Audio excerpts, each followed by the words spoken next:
آپ زندگی میں اس بات کو سمجھ لیجئے کہ آپ نے کسی کے پیچھے لگنا نہیں ہے، کسی کو بار بار ایک بات نہیں بولنی ہے۔ لوگوں کی عادت ہوتی ہے کہ بار بار ایک بات بول بول کے جبکہ آپ جو ہے وہ سامنے والے کا بھلا چاہ رہے ہوتے ہیں، لیکن سامنے والا اس بات کو نہیں سمجھ رہا ہوتا، وہ اکتاہٹ کا شکار ہو جاتا ہے۔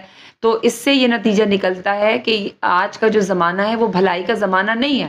آپ جو ہے مت کسی کے پیچھے پڑیں، مت کسی کے ساتھ جو ہے وہ کوئی اس طرح کی بھلائی کریں کہ جس میں اس کا ہی فائدہ ہو، ظاہری بات ہے۔ سامنے والا اس بات کو نہیں سمجھ رہا تو آپ جو ہے وہ اس کو اس کے حال پہ چھوڑ دیجئے، اور کوئی بھی بات کرنی ہو آپ صرف ایک بار ہی وہ بات جو ہے وہ کیجئے۔